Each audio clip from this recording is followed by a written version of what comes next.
Welcome to the Oroville City Council meeting of February 15th, 2022, where we are reconvening from closed session where direction was given and no action was taken. Will you stand with me for the Pledge of Allegiance?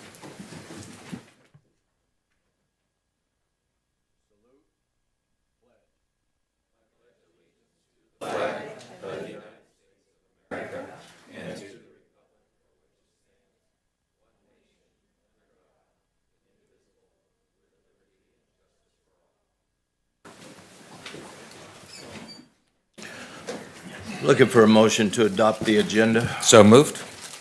Second.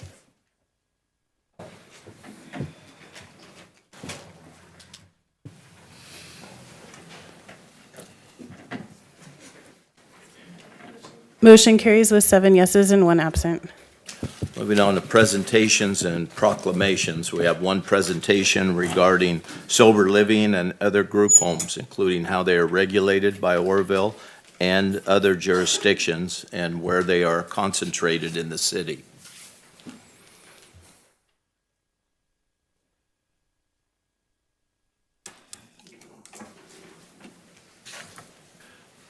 Mr. Mayor, members of the council, Wes Irvin, city planner. And I think it was January 6th meeting that council asked for a discussion on sober living environments in Oroville. And this is that discussion.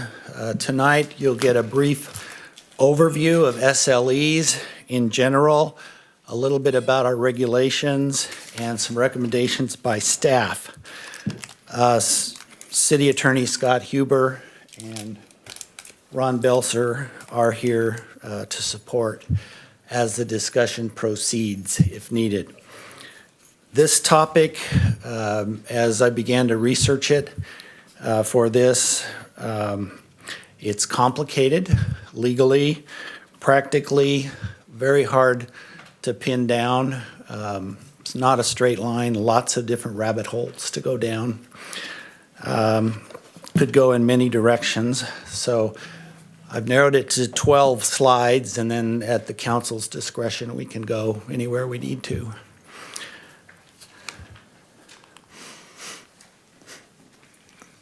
As I mentioned, it is a complex topic. There are many, many variables, many, many terms of art.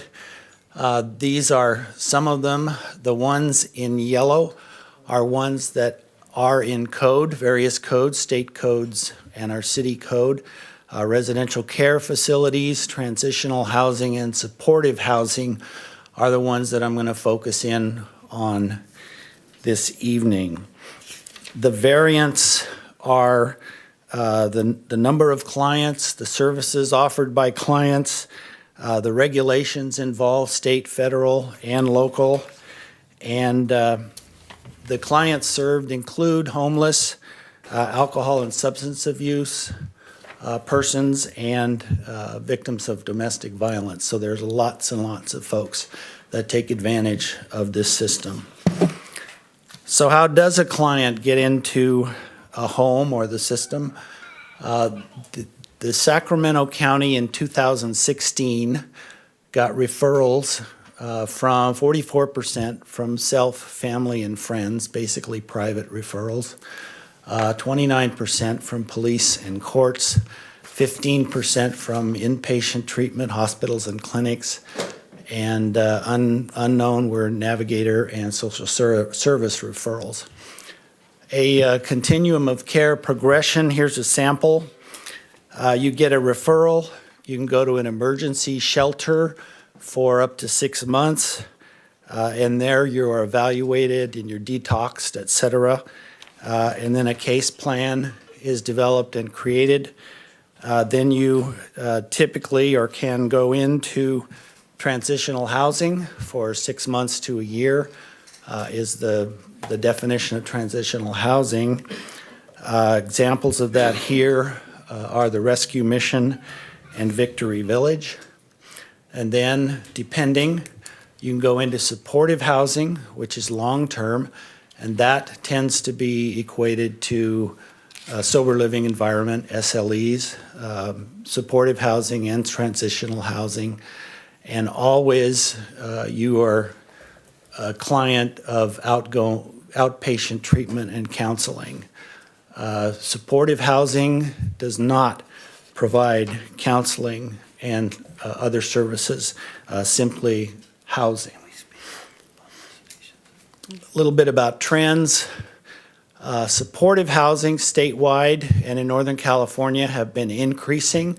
They've more than doubled. So in Northern California, there's about 26,000 beds for permanent supportive housing. Excuse me. Yes. This is like the fourth time with the phones. Can we take care of that? Thank you.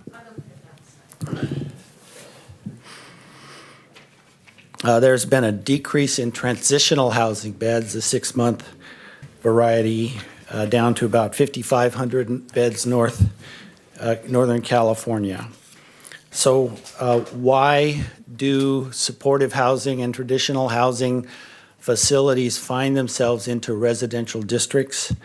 It is believed by most treatment providers that it is an effective treatment strategy. If you're going to transition into or out of homelessness or substance abuse, then it makes sense for you to be living in an environment, in a residential normal environment as much as possible. And then HUD and various acts have supported this and provided funding in these directions.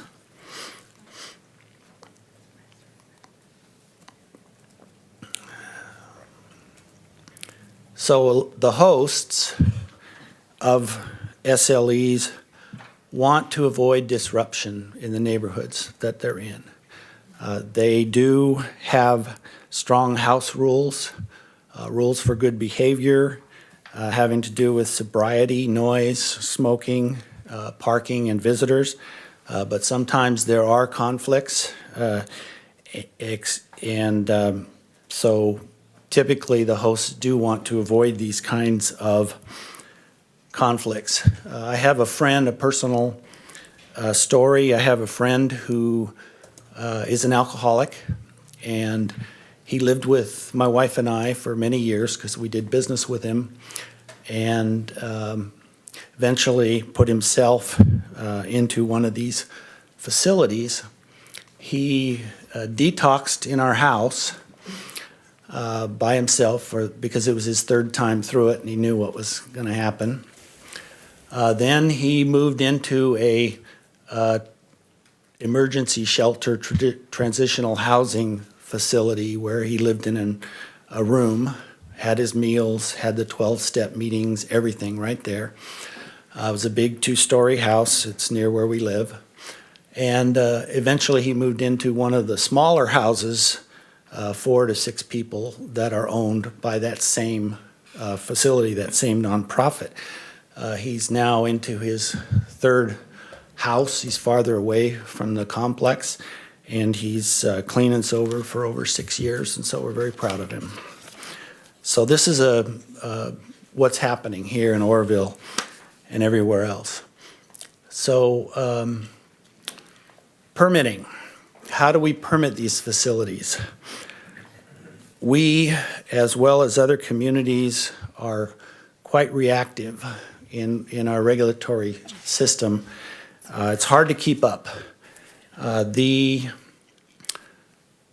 case that I told you about my friend, he jumped around into different facilities, different treatment programs, et cetera, and that's what happens here. It's a very gray area. It's very flexible.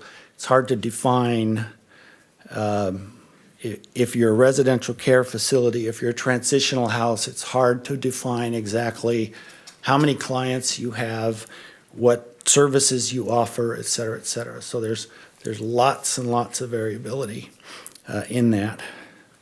What we do is we allow residential care facilities, which is where you live and you get 24-hour non-medical care, transitional housing and supportive housing, up to 6 beds by right in our residential districts. That means no permits. That means you don't have to sign in. You don't have to do anything with us. That's very common. We do now require a use permit for emergency shelters, residential care facilities, transitional housing, and supportive housing for 7 or more beds. Other types of housing I won't go into, single room occupancy, bed and breakfast, boarding houses, hotels, motels, those all require use permits and are allowed in limited zones, not residential zones. And then we are administratively permitting several Airbnbs, trying to catch up with those. A sober living environment, a sober living house, an SLE, as I mentioned, is allowed in any residential district by right, and that's under state law. We cannot do otherwise. Alcohol and drug recovery is a protected disability under federal and state law, so we treat that accordingly. Sober living environments do not provide treatment, care, counseling, group sessions, or case management. All of that is typically provided off-site by third parties, not the household provider. The household provider is strictly providing housing and then individual support. If public funds are involved, then of course you get into the state and county licensing and inspection process. But if it's private, you don't need to do that. So why 6 beds? Many communities do regulate the 6-bed number. There is a health and safety code for alcohol and substance abuse recovery that states that 6 beds is allowed by right. Over 6 beds, you can regulate that differently. That is a 2016 opinion by our city attorney. However, the folks that are doing our housing element for us have told us that we do need to not limit the number of beds for transitional housing, or we have other alternatives. And these are some other communities as to how they regulate supportive housing and transitional housing in particular. In Milpitas, they It require... looks like we have a question from a council member. Oh, sure, Councilmember sorry. Goodson. And yes, it was on the other page, but we're still caught up to speed here in regards to the 6 beds. So there's no permitting as long as there's 6 beds or less in a residential area. Correct? Correct. So you can actually have 2 to 3 of these residential facilities, 6 beds or less, on any street in any neighborhood. There's no stipulation, there's no guideline in regards to how many you can have per neighborhood. That's state law, yes. All right, thank you. And we Carry actually on. have several entities in town that have more than one facility in different locations. as well. Right. And so you're going to share with us later on approximately how many of these facilities we have within the city of Oroville, and then break it down downtown and other areas of our city. I'll do a qualitative. Thank you. Councilmember Pittman. Yeah, just for clarification, the 6 beds, does that mean that's 6 occupants plus the person that's taking care of them, or is that just 6 clients? I mean, just for clarification, It's 6 residents under the roof. under the roof. Yeah, six residents that reside there. Okay. That consider that their domicile. And that came from a Supreme Court case. Oh, the name now escapes me. So is the operator of that one of those 6 beds? If the operator is living there, yes. But there is no requirement that the operator live there. I got you. Thank you. Appreciate the clarification.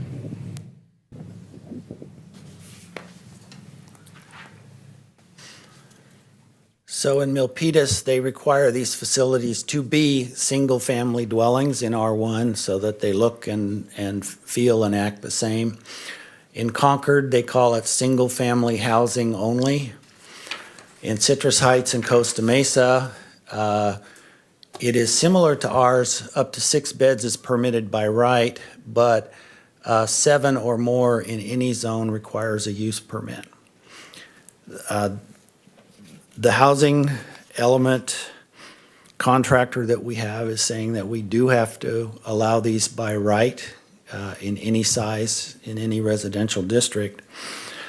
And our city attorney has looked at it and may have a recommendation for us. Yeah, I think the recommendation. I happen to like what Citrus Heights and Costa Mesa are doing. I like it to be done by a use permit in all zones.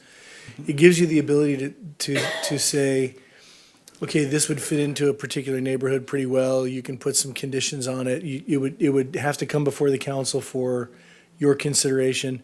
Let me just give you an example. If I was operating one of these and I wanted one in an industrial zone, right, that had 7+ beds to it, as long as it fit in, you might look at that and say that's a great idea in that spot, location. at that location. You may look at it and say that's a great idea, but not at that location. So it gives you the flexibility to make a determination. Does the proposal fit in the area that in which it's being proposed? So just my own personal preference, and you are not, obviously, you're the policymaker, so you're not required to go with this, but I happen to like the use permit idea, the use permit concept. I think it gives you maximum flexibility. Now, you may want to step on the line now and say, we're going to exercise that flexibility now. Here's what we want. We want like what Concord is doing, or we want like what Milpitas is doing. If you're going to put it in an R1 or an R2 zone, it's got to be a single-family residence. It's got to fit into the neighborhood. And if there are CC&Rs in the neighborhood, you have to comply with the CC&Rs. And in other neighborhoods, R3, 4, 5, you can have more densely populated, multifamily, multi-story. Again, up to you. You may want to step on the line and say that now. That's certainly your right, your choice, it's your policy. Just different way of looking at it. Councilmember Goodson has a question. So I'm processing the explanation that you just gave in your preference, not as a lawyer, but your personal opinion, right? Milpitas and Concord. So my question is, at what point do you enforce operating under the state auspices and where does the exemption where we can, as a city council, is it because we're a charter, that we can set our own policy? So you are entitled to set your policy for seven occupants and above. If they have 6 or less, they don't need your permission. They don't need your authority. They can just go buy a house and just go ahead and do it. Now, I will say this: they could not go buy a warehouse and just say, okay, well let's put 6 people in. That's not. It's not a dwelling, right? But for example, if it were the right zone under a use permit, you could have someone say, I'm going to buy that vacant warehouse that's been sitting vacant for 10 years. I'm going to convert it. Here are my plans to convert it, and I want 30 beds in it. And you may look at it and say, that's a great use for that project. You may look at it and say, that's a lousy use for that project. It's up to you. That's the reason why I say I think I like the use permit, because it gives you a little bit more flexibility. Having said that, you're going to have your fingers in it. And so if you don't want to have your fingerprints on every one of these, you can set a policy like Milpitas or Concord and say, this is what's acceptable in an R1 and R2 zone. X is acceptable there. Y is acceptable in R3, 4, 5 zones. And you will have set that beforehand.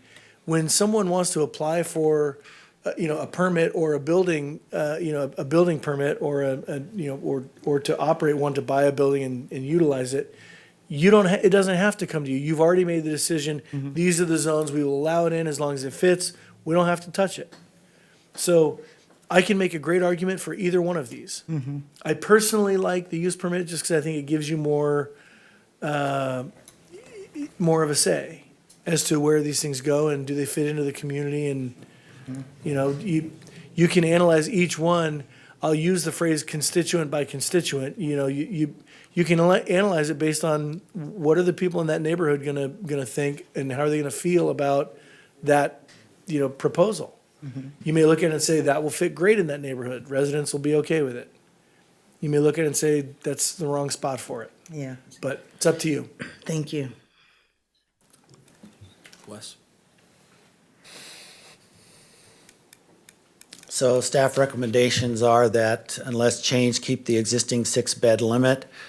We will be working with the city attorney and the housing element team because HCD will review our housing element in great detail, and they are looking at exactly this kind of policy. So we'll be coming back to you and to the Planning Commission with a detailed recommendation in the future. Number 4, active code enforcement.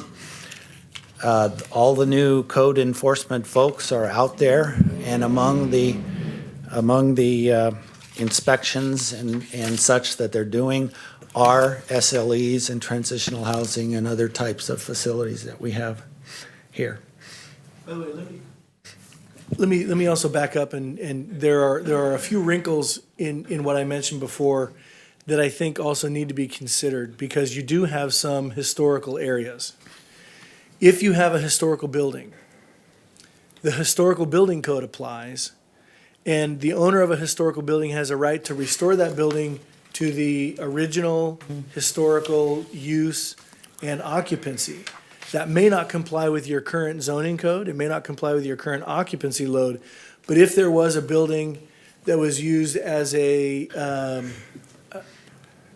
as a 19 or 1850s boarding house, for example, that had 10 bedrooms in it. If someone bought it and wanted to restore it to its original use, you'd have to do that. It doesn't fall under the regular building code, it falls under the historic building code. We'll call that the asterisk, you know, where it's, I'll use the phrase, it's sort of like when you hear the clapping of hooves, you expect a horse to walk around the corner. Well, that would be a unicorn that would walk around the corner. There are some of them, they exist, unicorns exist, but you know, they're just, it's not your standard. Got it. According to my daughter. So, as we mentioned earlier, this is a very flexible continuum of very different types of facilities that are out there.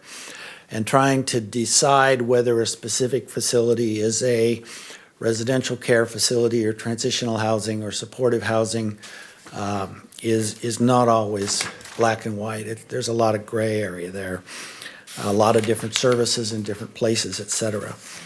So to answer your question about how many are there in Oroville and where are they, that has been a very difficult, impossible thing to come up with definitively, because they don't have to tell us where they are or what they're doing.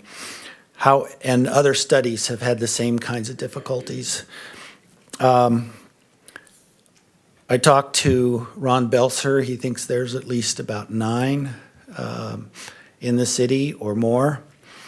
There are multiple operators. They start and stop. They exist and then they go away. I looked up Google for transitional housing, and this is the list that came up. You can add the Rescue Mission and Victory Village. I had also Googled the top 30 transitional housing and supportive housing, and there was a long list, but a lot of them were facilities that provide care and treatment and others. So there's some of them advertised and a lot of them don't. So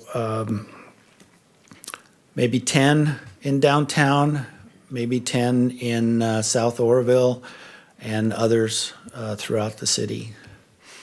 That's my best guess. So I couldn't be more definitive. I apologize for that.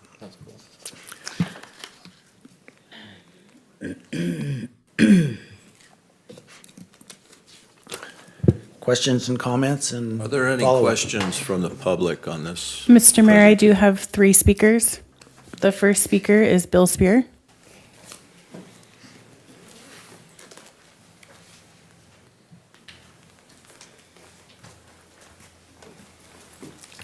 Mr. Mayor, City Council, I'm pretty astonished that we're even having this conversation.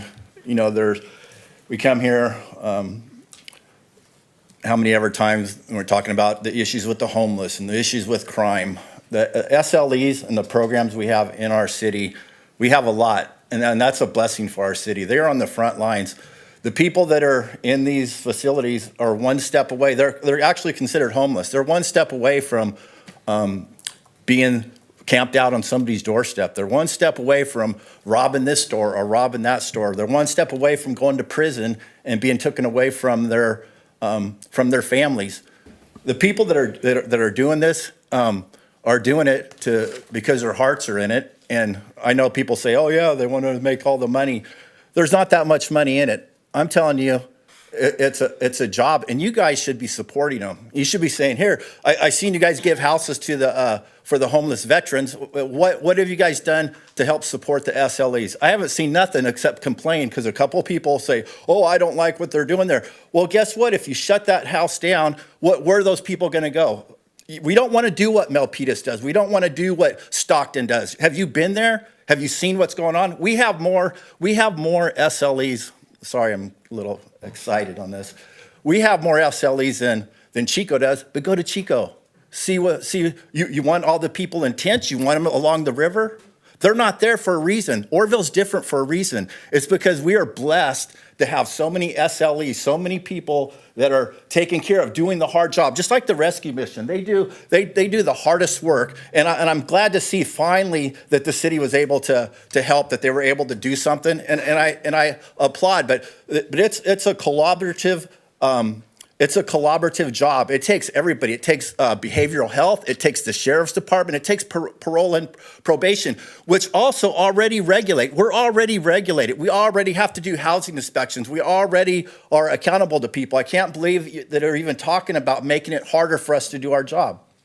You should be making it easier. You should be realizing that they're people. They're somebody's son and daughter that need to get their lives together. And so we have a program that it's not funded by you. And a lot of times it's hard to get any funding out of probation or parole either. You should look at the benefit it is instead of listening to a couple of people that are complaining. No matter what you do, they're going to be complaining. Just think how they're going to be complaining when those guys are out there doing the robberies and the crime's getting worse and the homeless gets worse. We need more of these facilities, not less. You need to make it easier for them to operate, not harder. You need to lock arms with them and be partners, and instead of being Time. Our next speaker is Annie Terry.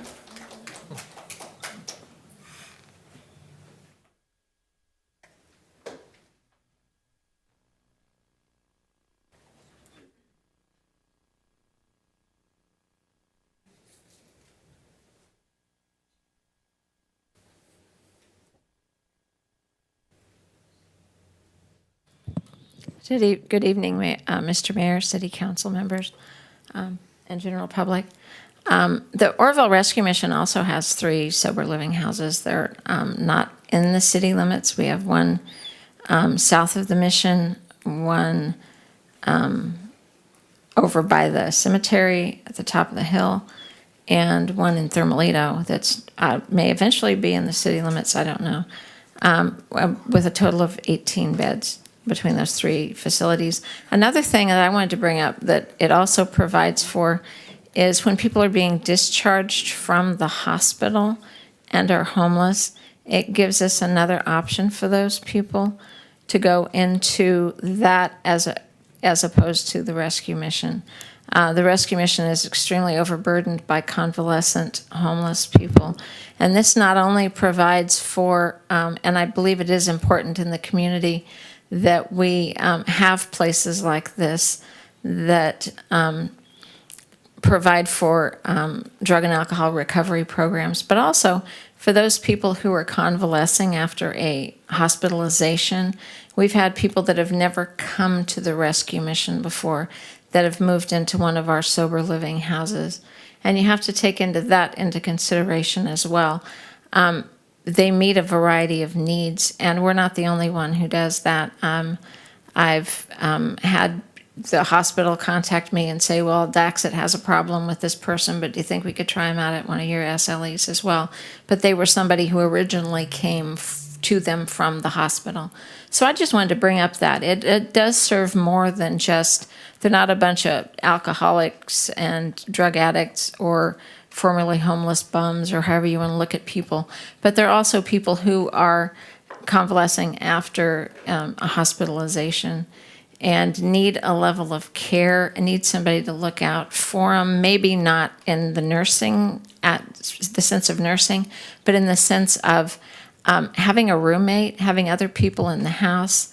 Ours allow for shared meals, so that people take turns being responsible for the evening meal, so everybody is assured of getting a hot meal and sitting down as a family and feeling like they're a part of what's going on. They have laundry facilities at the SLE, so they don't have to leave the facility to do their laundry. I mean, there's a whole lot of reasons why that is so much better than what it could be, or that what it is at the rescue mission, especially for people who are convalescing. I wanted to bring up that. There are other aspects that they also meet, but I wanted to bring up that one in particular because I think sometimes people think of these as drug and alcohol recovery programs, but they're that and a lot more. Thank you. Annie, can you give us a second here? It was the night after the last meeting that we lost an absolute dedicated citizen of our community, and Annie's husband, Pastor Steve Terry. And I just want to recognize whatever small thing this might seem like, he was larger than life to us, and we just appreciate your dedication and his dedication.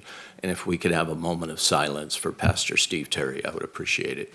Can I have a moment of prayer? You absolutely Okay. may. Lord Jesus, as we as a community just deal with this loss, just as we each have dealt with personal griefs, Lord Jesus, I just pray that I thank you, God, for opening up heaven and permitting Steve into there. But God, I also pray that you give our mission board and our community guidance and what's going to be the next steps for the rescue mission. We're not done. We're not through. And we know, Lord God, that everything, in fact, let me put it this way, nothing happens that takes you unaware. I may have been unaware, Lord God, but you were not unaware. I thank you and I praise you, Lord God. You are the great physician, and sometimes you choose not to move in the way we wanted you to. But we accept that, Lord God. In Jesus' name, amen. Thank you. God bless you, Sister Terry. Our next speaker is Larry Tracy. Mr. Mayor, City Council. I want to be the devil's advocate a little bit here. I own 6 sober living houses, 1 in the county and 5 in the city of Oroville. We are regulated by CCAP, this is a state agency. We're inspected by these people. We're also regulated by Butte County in behavioral health, probation, and AB 109 program. This is not unsupervised. There are some SLEs in town that are not supervised, but I can tell you from that list, you're missing Elijah House and Jordan's Crossings. And I agree with everything Pastor Billy said. A lot of these people need help. But let me tell you, do you realize that these people on alcoholic and drug addicts are a protected class under federal and state law, and residences are considered disabled person residents, which are covered under fair housing laws? It's no different than any residence. You don't control the number of people in a residence. If you read the paperwork, you can't limit it to 6. It's against the law. Serious. Look it up. I'll be happy to help any one of you want. Now, here, let me give you a challenge. We don't run our program. My wife and I don't run this program to make money. In fact, we don't make money. We put money in it. It's a lot of hard work helping people. We can help about 4 out of 10. That's the statistics. But the biggest problem in our county and this state is mental illness. There's no program in the state to help them. There's no county help program to help them, and we're not allowed to help them. But 40% of the people we get from these state agencies or the county agencies have mental illness. It's a problem. It's a serious problem. Why don't you address that? Now, let me challenge you. You're welcome to come down and talk to my drug rehab manager. I'll show you any one of my facilities. I'll show you my books. I'll show you the program we're regulated under. You're welcome to come take a look. We have nothing to hide. But this is all about helping people that are sick, ill, and disabled. Thank you. Mr. Mayor, that's the last of the public speakers on presentations. Councilmember Goodson. Yes, I have a question for Bill, our city administrator. Bill, at whose request was this presentation be put on the agenda, and what was the intent and purpose? The intent of the presentation tonight is for educational purposes only. This is not an action Yeah. item. No action is going to be taken. Staff will await council's direction if you would like this to come back to be an action item or to just let it be. I mean, this was Purely brought up informational. at I believe it was a districting meeting regarding some housing in the downtown area that some of the residents were not satisfied with. And we thought it was prudent to first educate ourselves on what is the law and what are the restrictions of our codes and things like that before we even, got close to having an action item. Again, just to reiterate, this is not an action item tonight. This is just for educational purposes for the council and staff only. Thank you for your clarification on that. Councilmember Riggs. Thank you. To answer the other part of Ms. Goodson's question, I was the one who asked for this presentation. Part of that being that I know that there are many of our organizations, which are well represented here tonight, who do serve for the benefit of our community. And just as Mr. Tracy said, there are some that are less regulated or that are not regulated.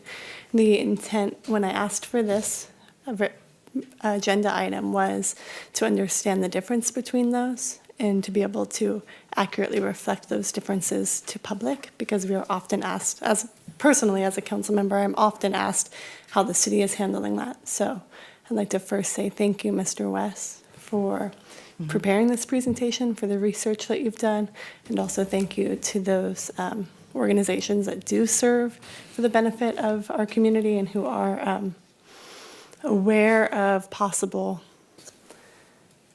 disturbances that their programs may have and are proactive in addressing those and serving as a uplifting community organization. Councilmember Smith. I think that all of us need to be in the business. I personally have opened my home, and I have people that I know are productive members of our society because my wife and I took a risk to house someone that was challenged. And, there's the old saying, am I my brother's keeper?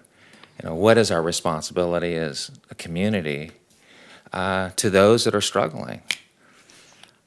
That's a question that each of us have to answer for ourselves. Yesterday, I heard a presentation at the COC meeting, a nonprofit started a couple of years ago called Home and Heart. You can Google it, Home and Heart. And just a brief description. Home and Heart is an affordable housing solution that matches adults in Butte County who have a room to share. Those of us that our children are aging out, moving on, and you have that empty space, might be something that would work for you. And so this organization vets and puts people together. So moving on with this description, who have a room to share with individuals in need of affordable housing. While we prioritize services for older adults, our program is open to all eligible adults who have room to share or those who are seeking affordable housing.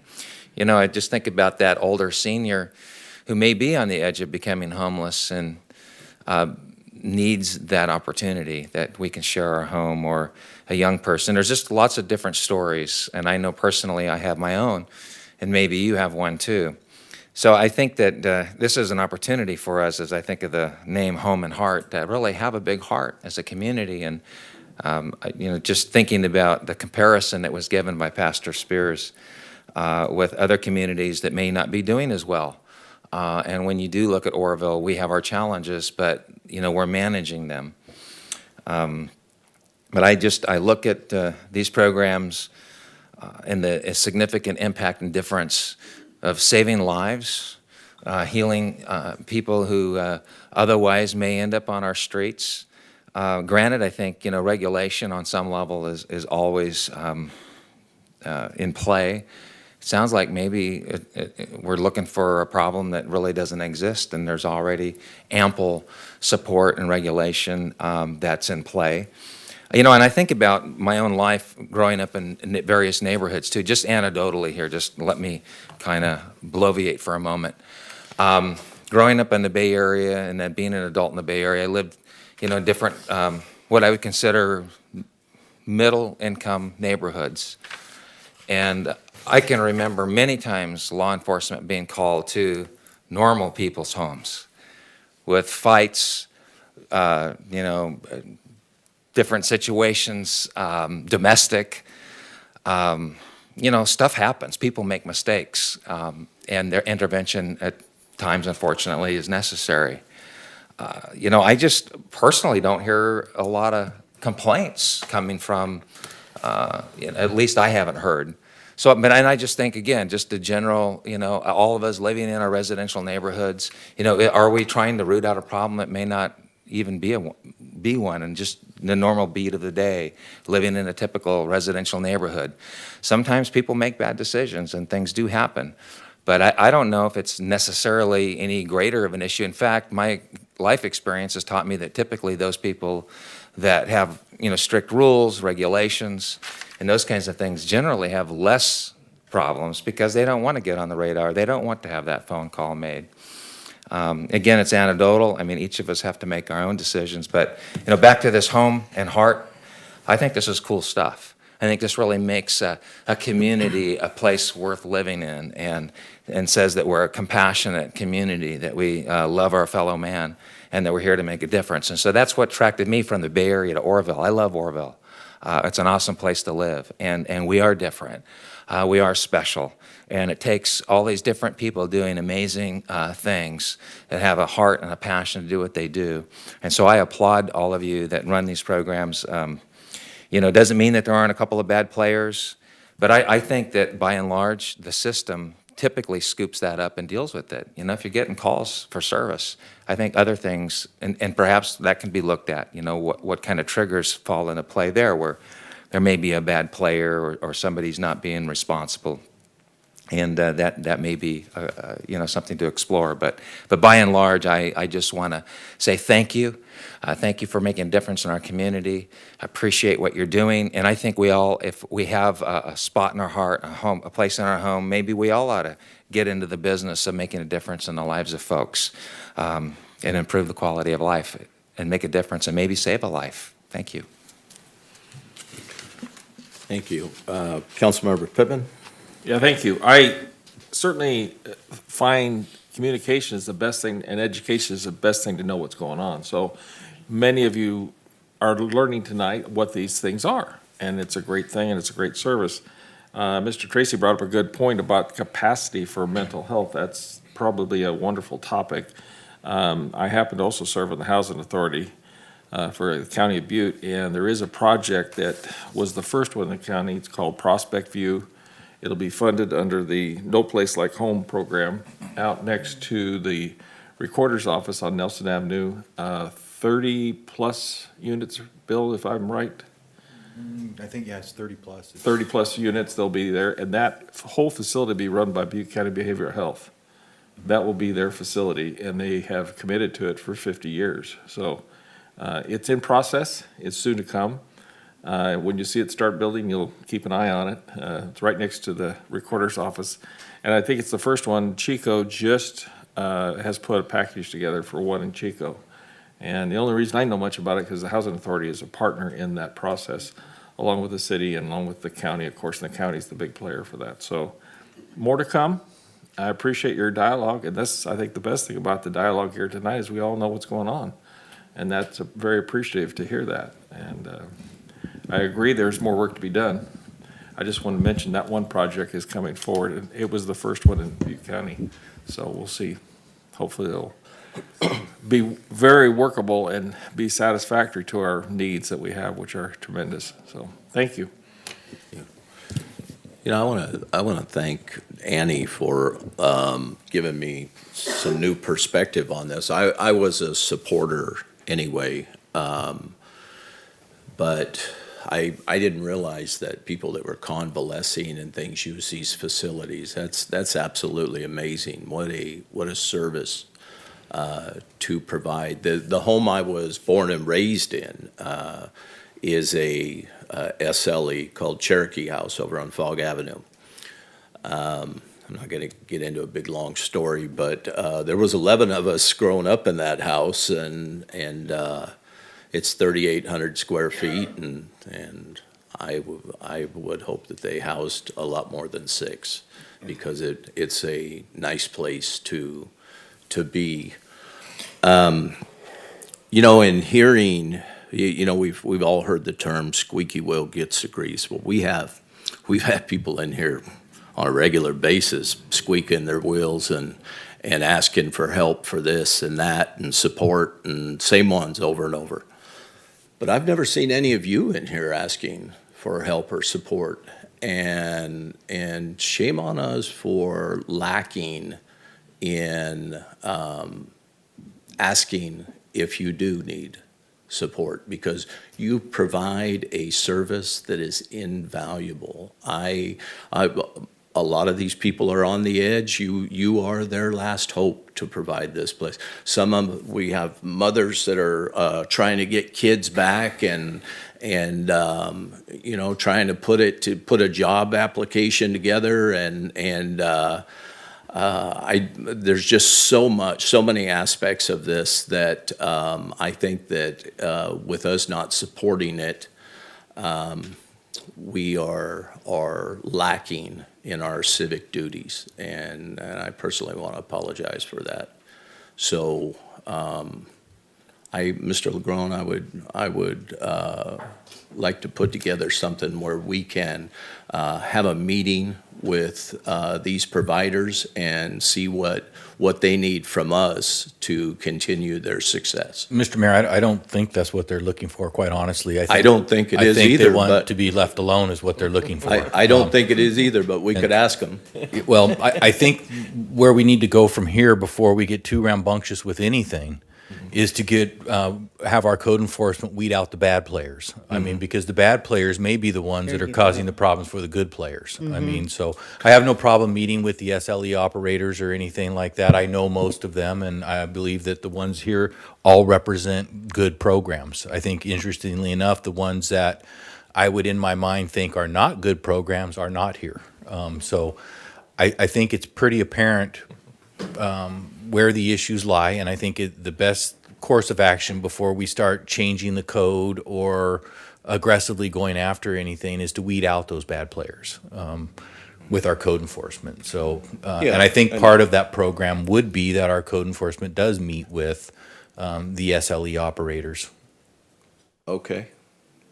I mean, if that makes sense. I'm sorry. It I makes took a long perfect way to get sense. around to it. It makes perfect sense. I'm just looking at what's been done by us, and we haven't, certainly they want to be left alone. They're hardworking people. I know all of these operators. They have more than full-time jobs and taking from their personal income to float these things. I know that. I'm involved with a lot of them in just doing business from growing up here. So I'm aware of their situations, and I don't want to call it pride because I know that all of them are very humble, but they're most likely not going to ask for anything.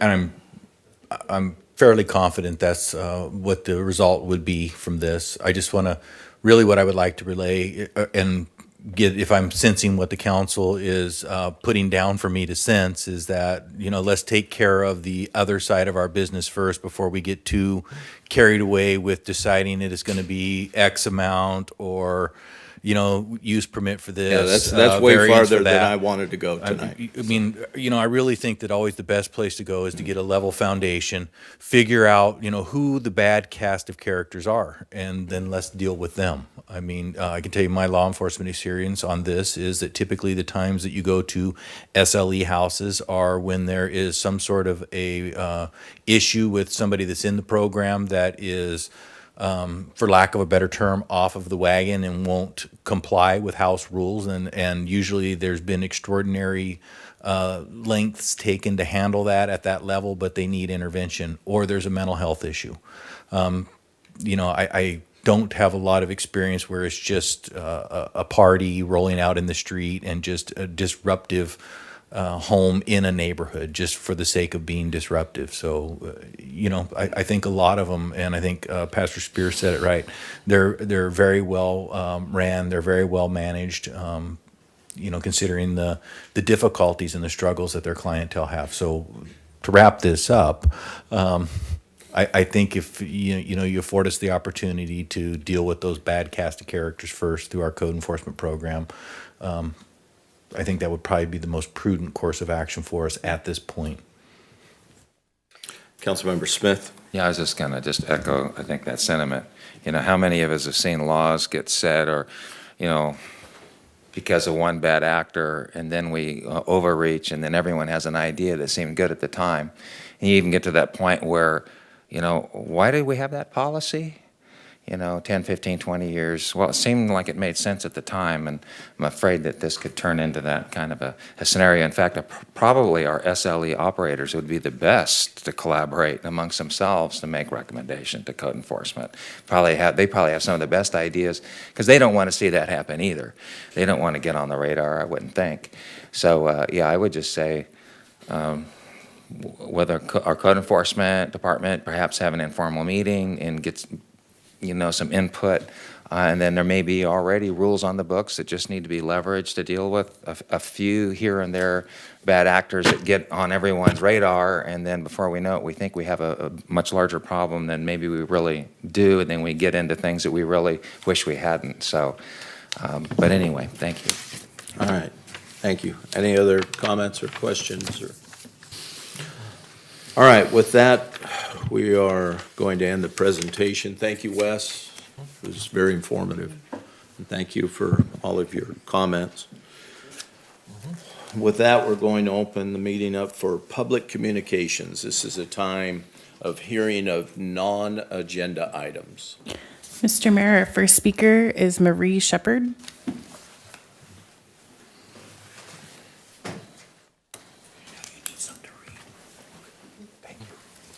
Hello, Mr. Mayor, City Council.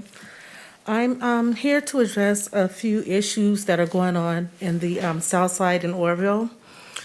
We have a situation with the drugs. They're just running rampant all over the place on south side. A matter of fact, there's a house on the corner where I live, and it's a drug house. A few houses down is a preschool Head Start program with the church. Next door to the daycare, it's a daycare preschool, and next door to the daycare preschool is the church.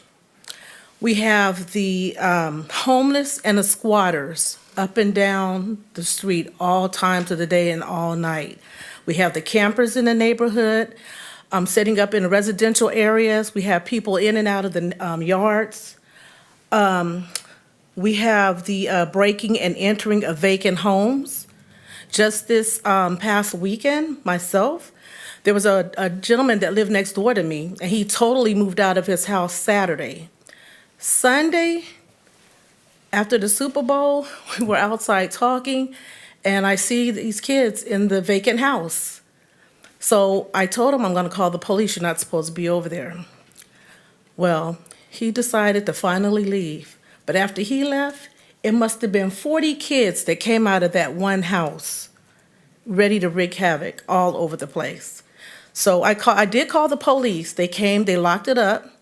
But no sooner than they left, they came back like an hour later and just went back up in there. And they're still in and out of the house. So we got the speeding cars coming up and down the street. I mean, 50 miles per hour, just zoom, zoom, zoom. And running the stop signs, Fallbrook and Rosebend, they just roll through them. They don't stop, they just keep going. And we need speed bumps. We need police presence. We need code enforcement. We need help. There's a lot of people that still love South Side of Oroville. I'm one of them. I'm a third generation. My grandmother was there first, my mother, and now I'm there. And we love Oroville. We love South Side, and we want to clean it up. We need help. And that's what I'm here about tonight. Thank you. Our next speaker is Daniel Ballard. Councilmember Smith, did you want to? Just the attorney, our speed bump ordinance, so just maybe mention that real quick, because we did touch this about a year and a half or two ago, it seems like. Yeah, I apologize, I'm going from memory, and my memory on that particular ordinance is a little bit foggy, but we do have certain regulations related to when you get speed bumps or the speed calming measures or traffic calming measures. It would have to be submitted to the city traffic engineer, and it's an assessment and evaluation of the area to make a determination if speed bumps were appropriate for the area. Okay, thank you. Yeah. Councilmember Riggs. Thank you. I just wanted to say thank you for your input, and also make sure that you were aware that on the 17th, there's a meeting to discuss issues within the South Oroville District. And Dawn, can you give an update on where that's being held and the details? That will be held at the Southside Community Center at 3 p.m. Thank you. I hope you'll attend that. Mr. Ballard.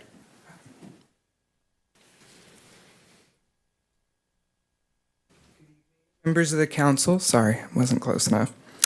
So my name is Daniel Ballard. I host the Downtown Oroville walking tours, and I remain active in activities that uplift our town. One of those, you may have met Brian and Stephanie. They live across the tennis courts from me. I live at the end of 5th Avenue by Bedrock Park in the tennis courts. And they started community walks on the levee where we picked up trash, and we span from about the bathhouse and come down towards Bedrock Park, and that's weekly. Anyhow, they see a lot of the same things around that area that I do. And the reason I'm here is I actually talked to Councilmember Smith at the Bedrock Park event, the Polar Bear Plunge, and I had mentioned that there were streetlights in Bedrock Park, a surprising number that were out, and he told me he's heard of, random accounts, where someone just says the streetlights are out and don't give any details of the location. So today I'm just here to follow up on that and try and get it on the record with a detailed location of where these lights are. So the Bedrock area has 8 lights, and 2 of them are working. The 8 lights that are, there's 2 in the upper parking lot, both are not working. 2 in the lower parking lot, 1 is working. And 1, possibly 2 on the levee. There's 1 street light at the very end of 5th Avenue, and what looks to be another kind of lamp structure coming out of the levee where the amphitheater going down the levee used to be. And the reason I include that in these lights, I don't know, I know there's like a jurisdiction difference that's been talked about on these community walks, so I don't know exactly where that stops and starts. But between myself on the levee and Brian and Stephanie, there's a dark patch, no cars are allowed through, and a lot of times I see foot traffic at night. Sometimes it's normal, sometimes it's suspicious, sometimes it's someone outside my window screaming and yelling and smacking the street sign, But either way, they go from out under the street light and go into this darkness that leads towards the back of Brian and Stephanie's house, where they've told me a lot of horror stories about what happens back there with people trying to break into their home. And I mean, I have a I don't know how high, a 6-foot high fence around my front yard, and I have people who come into my yard. Time. Councilmember Smith, did you wish to comment? I use the trail daily, personally. I make calls for service, like some of you do.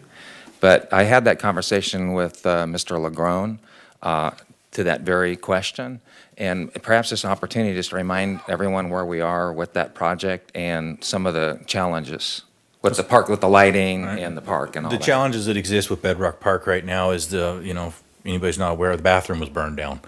A lot of the electrical and the plumbing came through that particular building, and a lot of those wires are now damaged. There is wires underground that are damaged. There is all sorts of damage that has occurred down there because of that fire.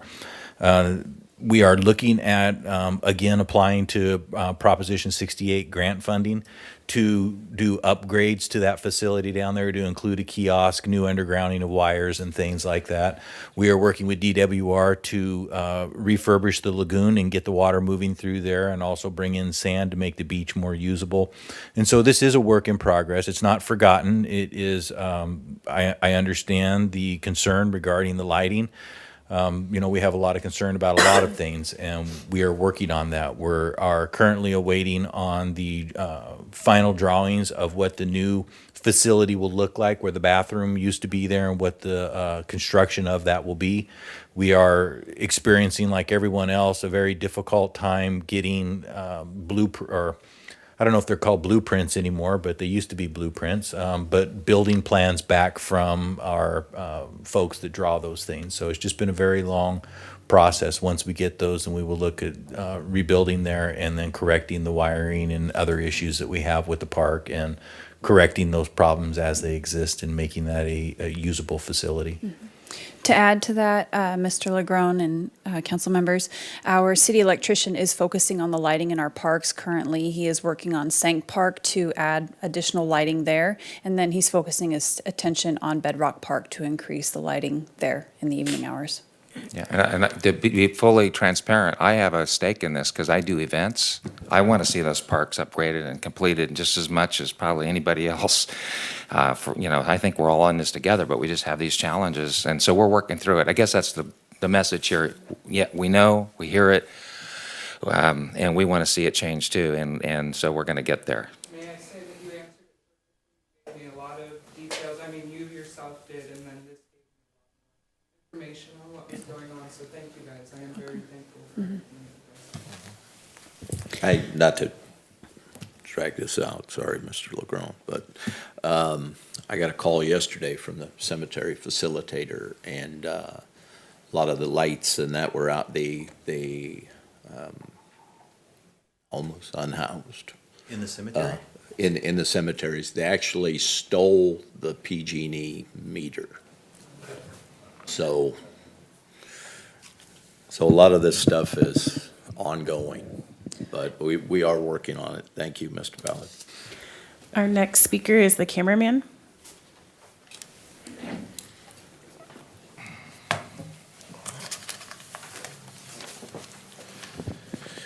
Good evening, Oroville City Council. Just before I begin, God bless Stephen Terry, a great man that this city lost. Speaking tonight about a couple of things. Those who may or may not remember, last year I spoke about some alleged allegations made against a certain lieutenant of the Oroville Police Department. Supposedly what I've been told is regarding that, a page has been placed in his file. And I guess that's as far as it's going to go. I know this is from a reliable source. Whether or not the city will confirm or deny that, that is up to them. But in regards to the sergeant I had problems with, it's come to my knowledge that, well, my complaint is still unaddressed regarding it, but to my knowledge now he's no longer working at Oroville Police Department, but rather now transitioned over to Glenn County Sheriff's. Seems rather like he got a promotion to a different department. I mean, it's not like you can go and promote him to Glenn County Sheriff's. I'm very well aware of it, but it seems like now he just got a different job now that he, didn't do so well here with me anyways. And after his departure, I've heard some more horror stories about him. Allegedly, he's taken some money from people. I can't prove that because, this is what's just being told. That's words, it's not like they got an actual video of him doing that, but it's like, so now I had a problem with this guy. Now I have all these people reaching out to me saying that, hey, you're not the only one. And now on another issue, I still have yet to get any response to the public records request I made for the body cam footage regarding this incident. The district attorney declined to press charges at the time, so in theory, there should be nothing to investigate that would violate the government code, because I've spoken to the district attorney's office. I've been over there many times, and they've told me, their investigators have told me personally, Oroville, if they want to release body cam footage, that's up to them. We don't control that. They can send that over to us and we'll review it, but if they want to release it, that's their records department, not ours. So I made this request back in December of 2021. Here it is February, and I have still no response. And now I know Ms. Glover was out. I can't fault her for getting the what's going on right now. That's just the nature of the beast. We're all going to have to take some sick time. But it doesn't take, all you got to send is an email, a letter saying we need more time. But the fact that there's no response, and then if I had been told, hey, if you got some time after the meeting tonight, which I really don't, unfortunately, much as I would, I got to get going. But, hey, we can discuss it then. But that's not the point. We've had 2 months to discuss it, not after I'm done, the meeting's over tonight. Thank you. Our next speaker is Bill Spear. Mr. Mayor, if I could, before Pastor Spear comes up, anytime a personnel matter is brought up in council, we will not be revealing any information regarding that. It is a personnel matter. It's private to the individual.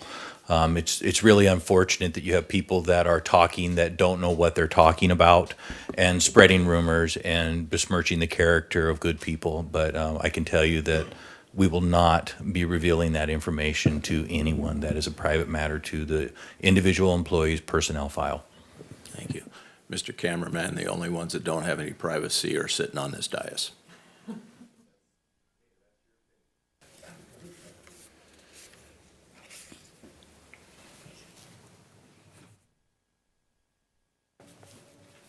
Mayor, City Council. My granddaughter Serenity is a freshman at Oroville High, and she cheers for the varsity team. And this weekend went to Vegas, and they won national champions, as also did Los Plumas High School in their divisions. And I think it would be a nice thing if the city somehow could maybe go to one of their rallies or something and present something from our city, for the nationals and for 2 Oroville teams to win against all them bigger schools. I think is quite an accomplishment, and I think we should try to make some way to honor them and for all their hard work and their accomplishment. But the reason I came tonight is to pray, and I'd like to lift up the rescue mission and Annie Terry for their loss of Steve. And Lord, we thank you that you are always there. It says in the valley of the shadow of death that you give us comfort. And I pray for comfort for Annie. I pray for strength, Lord, and for their family, their church family, for our whole community, Lord, as they've plowed and planted and watered. And Lord, as the visions that Pastor Steve had for the rescue mission, these new plans, I pray by the power of your Spirit that you would make it go forth even better than dreamed. It's one of your promises in your word. It says, eye is not seen, ear is not heard, nor even entered into the mind of man the things that God has promised for those who love him. And so I just pray for the board of the rescue mission, and that you would bless them. And also, Lord, we pray for all of the SLEs, all of the programs, all of the people at behavioral health, and the judges and the probation officers and parole officers, all those people that are on the front lines, that you would encourage them and strengthen them and let them see that they are making a difference, just like Pastor Steve made a difference, and we all were working together with a a common goal of helping people and showing your love, and showing your light. Pray for our city council that you would continue to give them wisdom from heaven. You would continue to bless our city, continue to use our city, make our city a light on a shelf, a city on a hill to show the power of God, to show the love of God, to show the light of God. We pray this evening in Jesus' holy name. Amen. Mr. Mayor, that is the last of the public speakers. And I'm sorry, I forgot to mention, I guess I was going to do it at the end, but before I forget, yeah, you're absolutely correct. Oroville and Las Plumas Nationals in Las Vegas, amazing dedication, amazing hard work by these kids. And their coaches and the parents. Believe me, it takes dedication all the way around, and we just we need to recognize that and honor accomplishments like that. So thank you for the reminder. So with that, we'll close public communications. I'm looking for a motion to adopt the consent calendar. I move that we adopt the consent calendar. I'll second. Motion carries with 6 yeses and 1 absent. Public hearing is continued to a future meeting.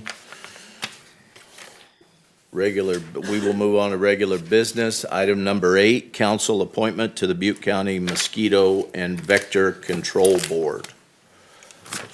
This position was held by Gordon Ando for quite a while, even though he was, even after he was on the council. And I've looked at my schedule and it fits in with this, and I would like to represent this council on this board, if this council wishes. I move that we appoint the mayor as the vector control representative for the city of Oroville. I second.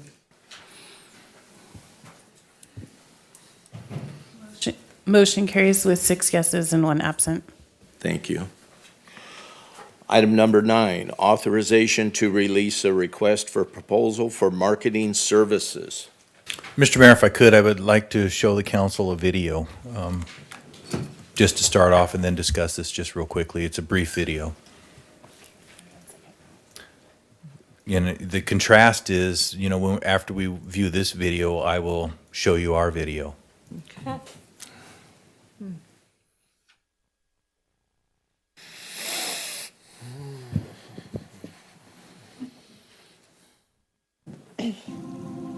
I want to tell you about the real California. A place where people find something better. A place with boundless opportunity, but grounded in the promise of the American dream. It's a place where people still work for a living, where sheer grit and determination are harnessed to feed and fuel a nation, where we broke the sound barrier, where we created our own sound. It's where Southern California meets the Central Valley. It's the story of honest, welcoming people who harvest California's giving ground. We may seem old-fashioned, but in reality, we've always been pioneers. We're building a better future, not only for our families, but for everyone in California.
California is thriving because we respect our history while embracing diversity.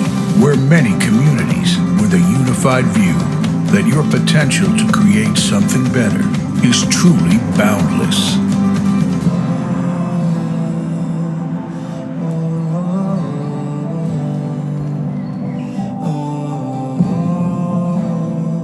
Thank you, Jackie. Council, the video that we have for the city of Oroville, I was being facetious. We don't have one. The best that we have is what we rely upon from, we've seen the hospital do some very positive ads regarding our community and various things throughout it. If you look at our website is old. I use it all the time, so I can move through it fairly easily, but I still struggle with it. So I believe that any community members that come in that try to use it, it's a difficult website. We are asking our IT department that also manages our IT system to also be our webmasters. So what my point is that in Oroville, we have no real marketing strategy for our city. We oftentimes, our marketing is in response to something negative that has happened, and we are trying to respond to that, for lack of a better term, to put out the fire. We don't do anything proactive. People often, you'll hear the complaints when, and I'll just use the most recent one, and this is no reflection upon this business or anything else. It's just something that I've heard. People complain about the Arby's that's being built. Why are we getting another fast food restaurant? Why are we getting Arby's? Well, because we sit and we wait and we do not proactively seek anything. We wait for that to come to us. So the businesses will look at our demographics, they'll look at our community, they'll look at the size of our community. We've done no real recruitment for any other businesses, so we get what we get. Yeah. So I think what we need to do as a community and as a city is we need to become more proactive. We need to sell Oroville. We need to tell our story. We need to be in front of it telling the positive stuff. I think Oroville is every bit as beautiful as what you just seen in that video. I see an Oroville that probably a lot of people don't see. I drive down Meyer Street every day between 5 and 5:30 typically. It's dark, the lights are on everywhere. It hasn't been polluted with people or cars or anything else. It's just open. It's absolutely beautiful. Just when you just see what our city looks like and you drive around, I think we need to accentuate those positives. Right now, I have spoken with Councilperson Riggs, and this was information that she had gleaned from the League of California Cities and one of the topics that she was interested in. So I think this is something that we should put out there. I have no idea if this is going to cost $1 or if this is going to cost $100,000. But I think we'd be remiss if we don't find out what would this cost us to market our community. I think this is an important recruitment for businesses. I think this is a recruitment for citizens that are looking for somewhere different to live, something different from where they're at now. But I also think this is about a retention issue for our community that will help keep businesses here, because we'll have a different, or I shouldn't say different, more people, more population when they discover what we are. Because my experience in Oroville has been we are probably one of the best kept secrets, and I think we like that. Because we want to keep our small town feel of how it feels to live here, what it is that's here. Oroville's a wonderful, beautiful place. That I think that a professional company could put out into the world and market Oroville and have a lot of positive things happen for our community. I think once we have this tool, if the council decides to make this investment, this tool needs to be utilized, not just purchased and then called, well, great, that's wonderful. We need to start going to conferences where we do actively recruit businesses that will best benefit our community. We have people that work for our organization that have, I'm going to say, decades of experience in economic development. He was here tonight talking about SLEs. But he does have a background in that and I've spoken with him and he'd be willing to take on those responsibilities. I think it's also would be a responsibility of the council to also, a couple council members, to attend those conferences, to woo those people that may be willing to invest in Oroville, to not only bring new businesses, but I think also to retain the ones that we have here. We have to do things to support not only our downtown, but all of our business community. I'm not a marketing expert. I think the only marketing expert we have in the city sits on the dais. So that makes it very difficult to tap that resource because it oftentimes will run into conflict. So we need this expertise to come in and to help us with this project. So we are looking to do that. This item tonight is just a request to release a proposal for those marketing services and to see what that would cost. The marketing services would include the creation of a marketing platform such as this video. It would also create or include a web mastering service, probably a complete redo of our website. I mean, have one that's modern, that's functional, that you don't have to know the back door into something to find it. I mean, that's just, I'll be really honest, I hate our website. I mean, and quite honestly, I think it's embarrassing. I mean, that's just because it is so clunky and just, it's not user-friendly. I mean, we try to make it that, we try to add something, and it's not working. So we need to go a different direction. So what we're looking for tonight is just permission from the council to release this RFP. We will be bringing it back to you to make any final decisions as far as any expenditures or anything like that. We'd also like to get your input on the RFP, if there's any changes you would like to see, or deletions or additions to that. So I hope I've explained what we're trying to do fairly well. I would lean upon Councilperson Riggs to help me with this. This is something that we collaborated on, and this is, I'll turn it over to her now and see if there's anything that I've missed. Thanks. You want this? No, I'm gonna have Councilmember Riggs. Oh, thank you, Mayor Reynolds. I just wanted to share that what Mr. LeGrone shared was accurate, and that this was something that a workshop that I attended while at the League of California Cities Conference, pardon me, and they demonstrated that video, and the company who did this campaign for Kern County and Bakersfield presented alongside Kern County and Bakersfield. And they were able to share about the benefits from doing this type of comprehensive vision setting and branding of their community. And I looked at that and just thought, gosh, there's so many similarities, our community and theirs. And quite frankly, if I'm honest, we may have all had negative perceptions of Bakersfield, especially if you drive through in the middle of the night and it doesn't smell nice. And so there is a negative perception, and they've been able to overcome that.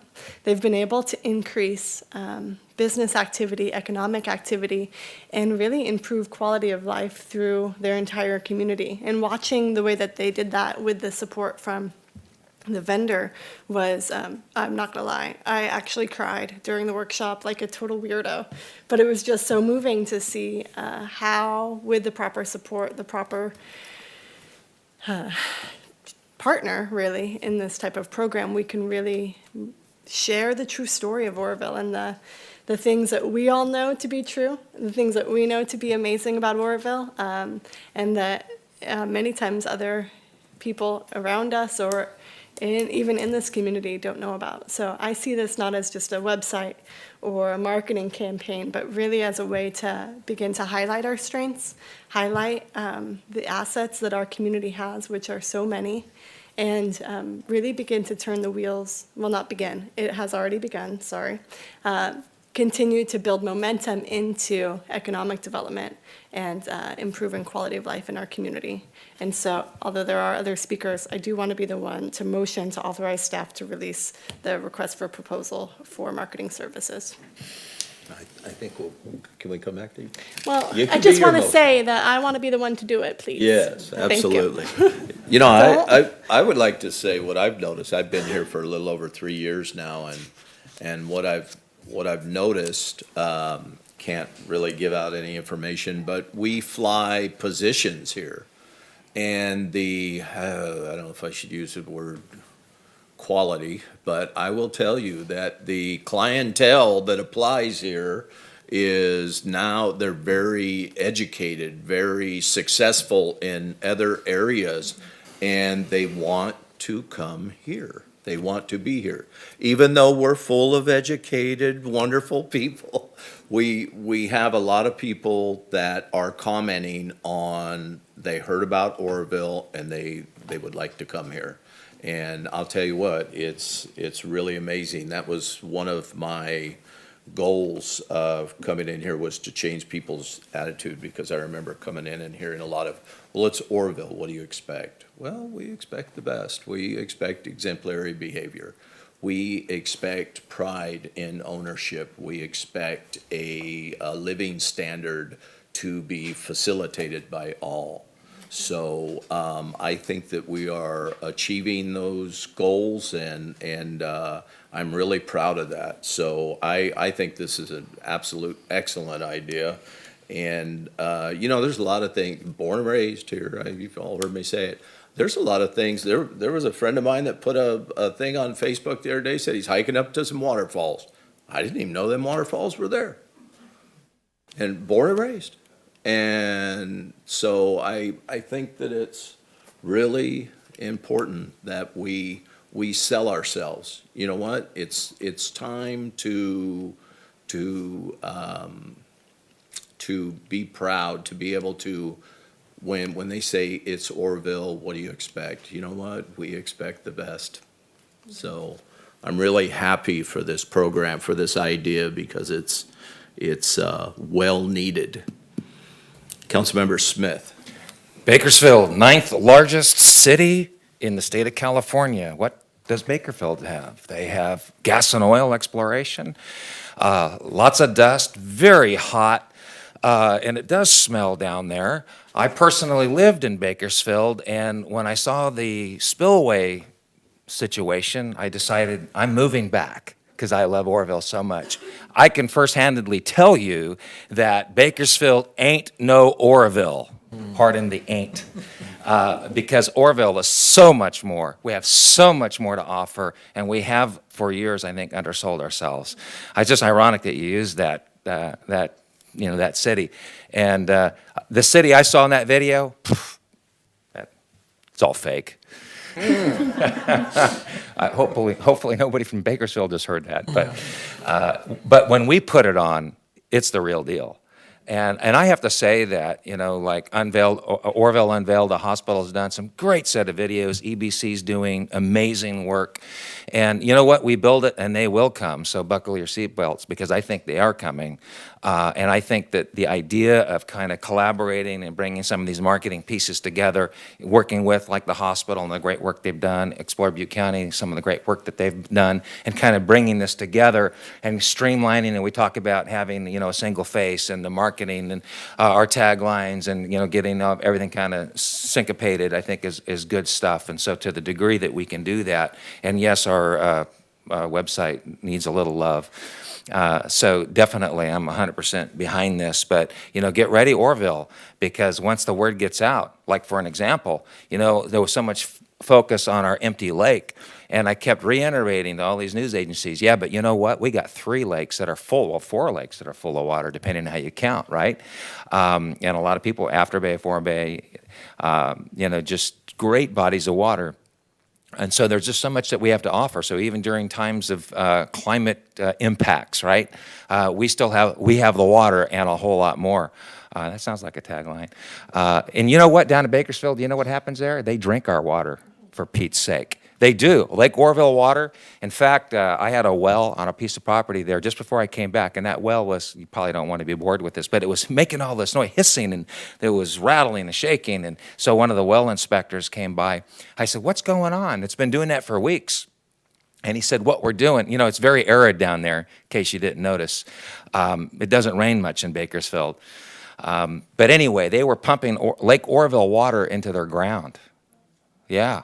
They ship it down through the California aqueduct system down there, and they get it from other sources as well. But they have to, whatever water they take from out of the ground, they have to put it back in. So, they have massive challenges. And you know what? During the worst of our droughts, one of the neat things about Oroville, in fact, on the Oroville Economic Alliance, a piece that the Chamber had done talking about economic development, is that we have an amazing water supply and source here that we'll never run out of water. God forbid it never rained again. But that only happens in Southern California. That's what the song says, right? Never rains, right? Anyway, so I'm 100% behind this. I think it's good stuff. Councilmember Pittman. Yeah, thank you. Certainly is an appropriate topic, and it's a good idea. Frankly, the one success story we had years ago was the place now known as Home Depot. When that came into town, everybody says, oh, they'll never do any good out there. They bought 11 acres out in Thermalito. That's the wrong place. Guess what? Yeah. The other thing I would add to this marketing thing is an update of the Buxton report. The Buxton report that we have on our website and was done then, it goes back to October 2011, so I think it's clearly need to update that. And for all of you that may wonder what I'm talking about, the Buxton report looks at our complete data analysis for the services we provide in our community, from healthcare, job environment, work environment, quality of life. It's a huge report, and you might include that in this proposal that we would ask that they update that so that it's current. Because that's what really you hand off to a major business to say, do you want to locate here? It was successful. It helped us bring Home Depot to town. And we're going to have to visit the, did they mention that it's called the Shopping Center Cities Convention or something? I think it happens in Monterey and it happens in Las Vegas every The year. ICSC. Thank you, ICSC, thank you, perfect.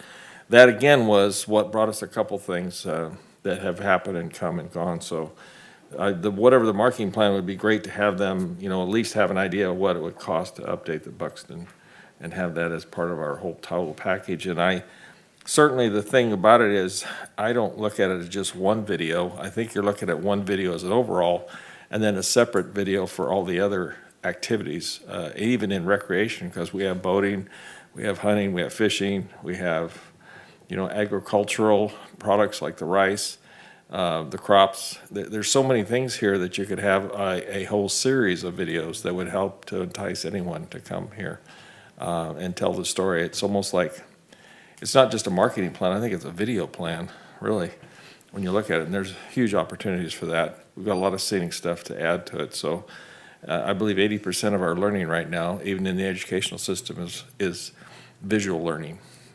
We're become total visual learners, so any visual activity we can put to it, I think it'd be great, and whoever shines with these proposals will be probably a good one on the list to provide us that, because everybody wants to see the video. And I think it's important, and we have Explore Butte County, and we have the Chamber, and we have other entities, but the city really needs a marketing service for its particular issues of the city. Explore Butte County does a great job for the entire county and tourism, but that's only one real factor. We need to have the ability to sell the city and the city services on top of that, and that's what would be, I think, very unique and successful for our ambitions to bring more into town. So I would just add that as a suggestion to have on your request for proposal. Were there any comments from the public on this item? Mr. Mayor, I don't have any blue speaker cards for any of the items. Councilmember Riggs, please. Mr. Mayor, if I could just, and Councilperson Riggs, if I could just cover just a little bit more real quickly of what the RFP actually contains. What we're looking for is permission to release this for 30 days.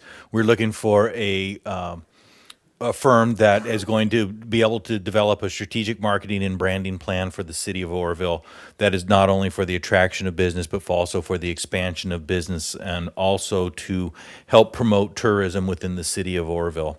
We're looking for visioning for the city. We're looking for a guide, a style guide for the city, and marketing collaterals that will design different things for the city. We're looking for them to also take any previous work that's been done and use that work that we may currently have and coordinate it into the plan that they would be coming forward with us. We're going to want an outline, detailed outline of what they'll be doing, and we are going to want to have an implementation plan that once the council accepts that, where we can start implementing this. If you would to have a better understanding of what we're talking about, anybody that watches television here, the Channel 12, you cannot get away from a commercial about Reading. I almost want to go to Reading, even though I know it's hotter than Hades up there. And I've been to Reading, and I don't really want to go to Reading, but the commercials are great. So we're not trying to deceive anybody or fake them, but we want to promote our city like they're promoting their city. They're doing a wonderful job of doing that. And I think that's something that we need to do here as well. I just wanted to share that Councilmember Smith mentioned our community partners, and I'm not sure if we explicitly put it in the RFP that they work with our community partners to create shared branding. I've read it the RFP a few times, but it's slipping my mind if it's in there or not specifically. I'm 90% confident it is in there, but I will verify, and if not, we will adjust it to ensure that that is in there. Great, thank you. And then the other part was that I know that it is also, my understanding is that this could also, when we get to the point where we're looking at different options, this could be funded through the American Rescue Plan dollars. I believe we can look at it from that direction, as an attempt to help our businesses recover from the impact of the pandemic. Right. And then my third thing was, Mayor, may I now make my motion? Please do. Thank you.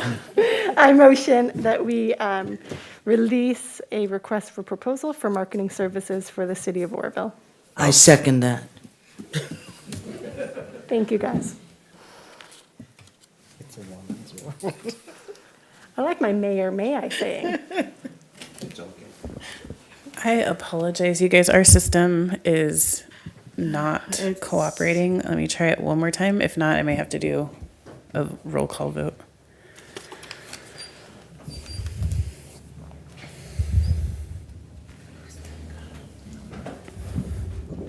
So I do have a message into Tyson, but our voting system is not working currently.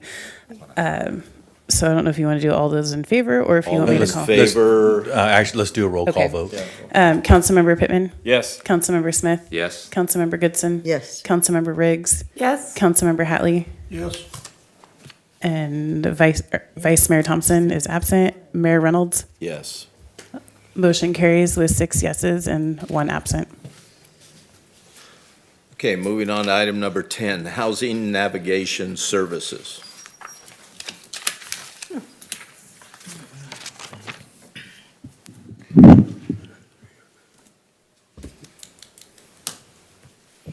Good evening, Mayor and Council. I'm here tonight for you guys to consider a memorandum of understanding between the County of Butte, Employment and Social Services, and the City of Oroville. The purpose of this collaboration is to ensure that individuals that are experiencing homelessness or at risk of experiencing homelessness have access to housing navigation services. The housing navigation services will provide additional staff. It's a 0.5 full-time equivalent housing navigator for 3 years. Starting February, it might get pushed because we're in February now, until June of 2025. What the housing navigator will provide are the following services: outreach services, connection to emergency shelters, housing resources to obtain housing stability, access to benefit programs, case management focus on housing maintenance, instability, assistance in the removal of barriers to housing, advocating clients with prospective landlords, and work with homeless service providers in the greater Oroville area. My experience out on the street and dealing with homelessness is we have limited amount of tools, and this will be an additional tool that we can use to get someone into housing and get them off of the street. The housing navigator will expend 75% of their time in the city limits and 25% of their time in the greater Oroville area. The housing navigator will provide annual updates to the city of Oroville, including number of persons served, general locations of contacts, services provided, and outcomes. And the contact with these individuals will happen in the field and through office visits. Thank you. Are there any comments from the public on this item? Mr. Mayor, I do not have any blue speaker cards on this item. Any questions from the dais?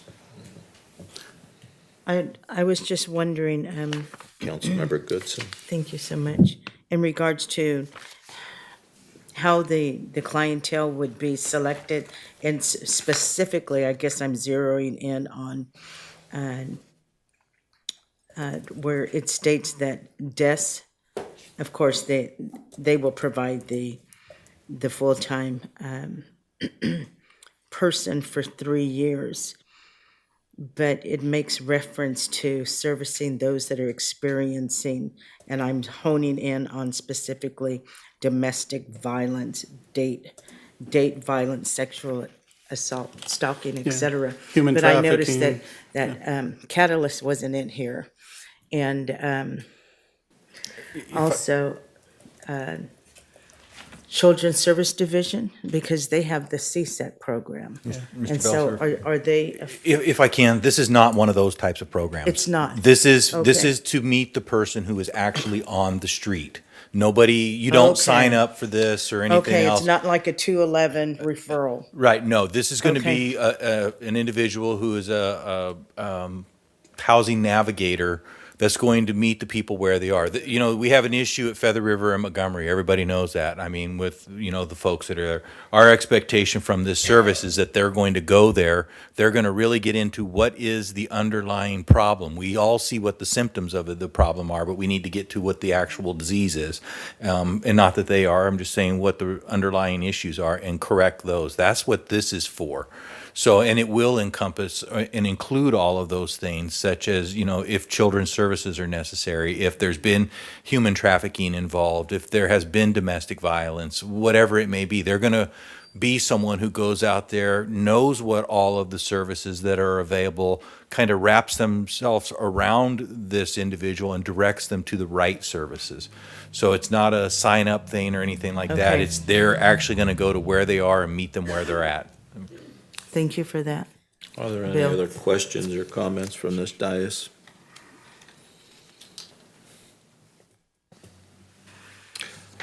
Having none, looking for a motion to enter into the 3-year agreement to provide housing navigation services described in the attached Memorandum of Understanding between Butte County's Department of Employment and Social Services and the City of Oroville. So moved. I second that.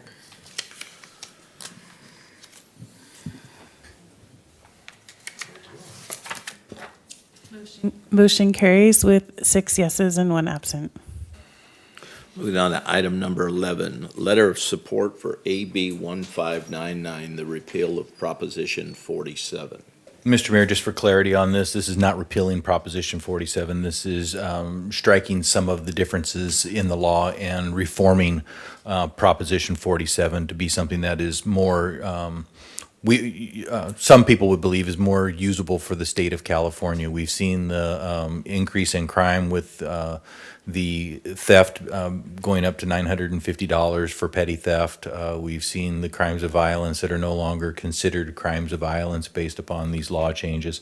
And what this particular piece of legislation would do, if passed and approved, would be to reform Proposition 47. It will return some of the crimes that are now considered misdemeanors, such as carjacking, robbery, second-degree burglary, things like that. Will return them from being misdemeanors to felonies.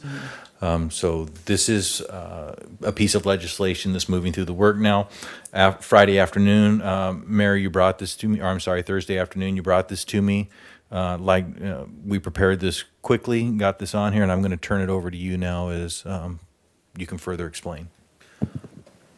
Well, and actually, this was brought to me, and I appreciate it, but I believe that the current system is not working effectively.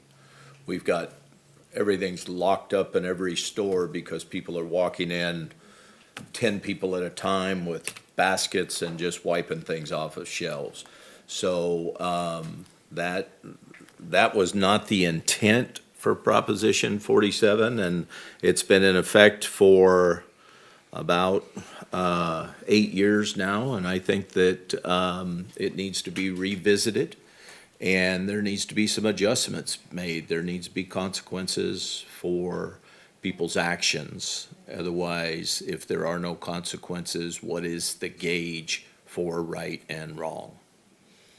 So, Assembly Member Kiley has pinned this letter to the state, and the county has signed on with a letter of support, and I would hope that we would do the same. Not trying to overly punish anyone, simply trying to set a standard of living that is fair and acceptable to everyone. Councilmember Goodson? Why am I still?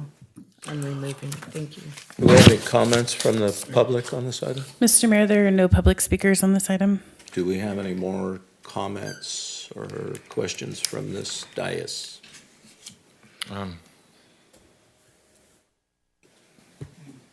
Councilmember Smith?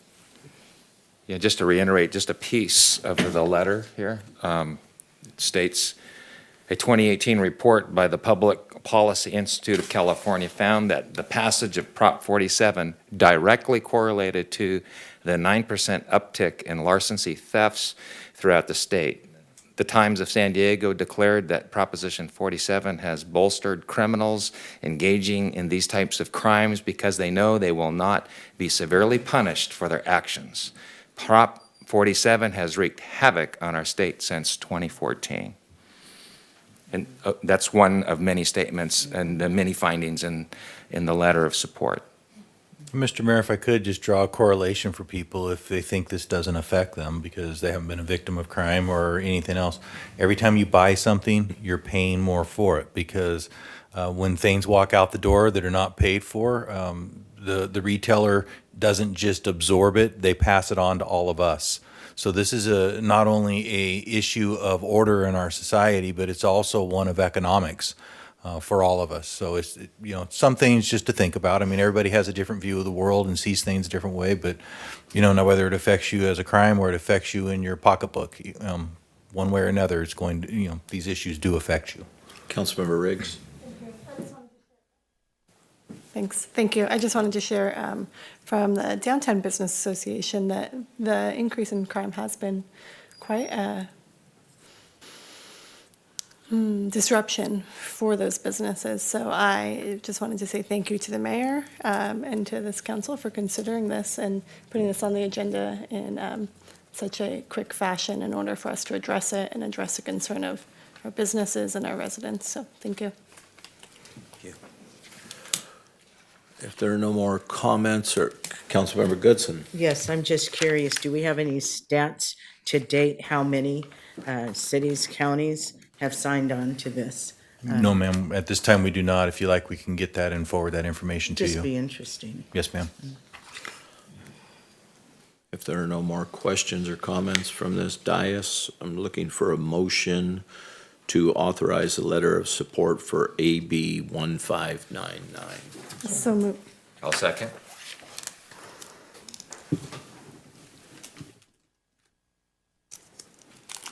Motion carries with 6 yeses and 1 absent.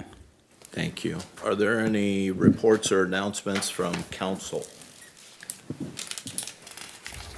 Councilmember Riggs? And continuing in the conversation for downtown businesses, the Downtown Business Association has their First Friday Around the World event coming up the first Friday of March. You can purchase tickets for that event on the Downtown Oroville website. It's one of my favorite events. You travel to each participating shop, and that shop is representing a different country with decorations. Some shop owners dress up, and then also some small bites and treats throughout the travels.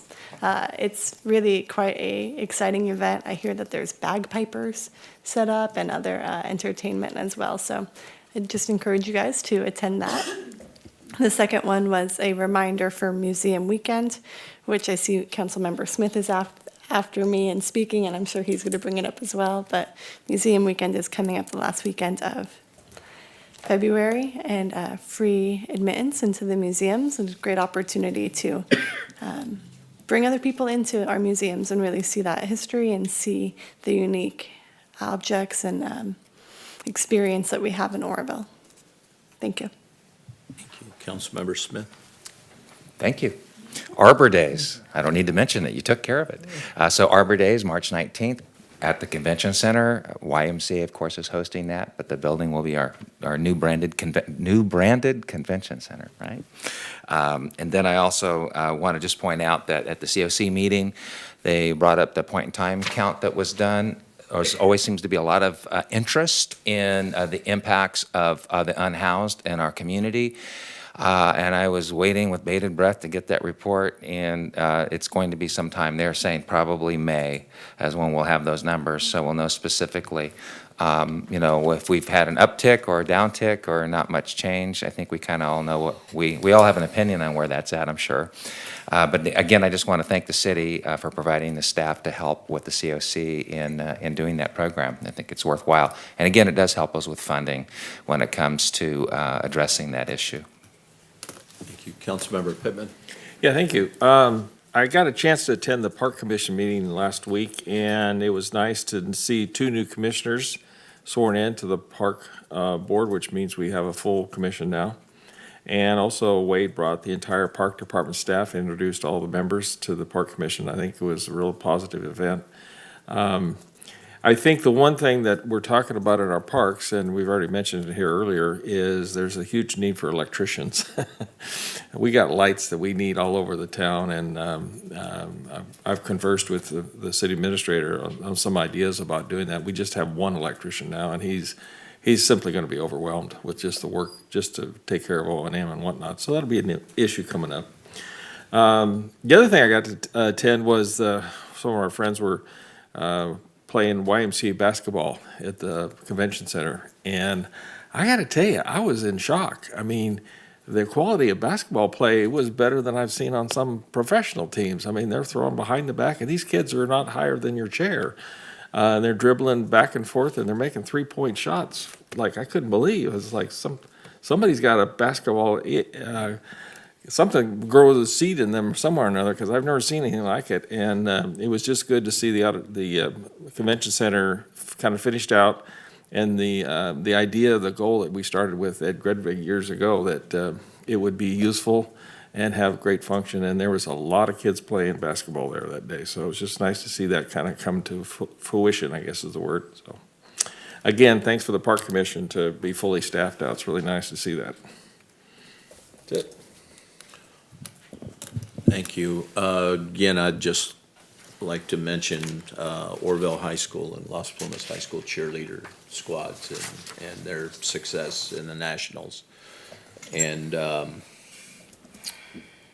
so with that, we'll move on to future agenda items. If anyone has a future agenda item.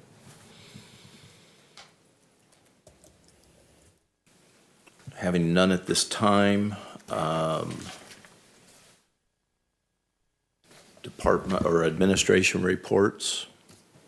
Mr. Mayor, I just want to report one thing to the council so you're aware of it. The intersection of Myers and Mitchell has a broken off light standard down there, which everybody's seen. The lights have been flashing. Everybody's wondering why we're not fixing it.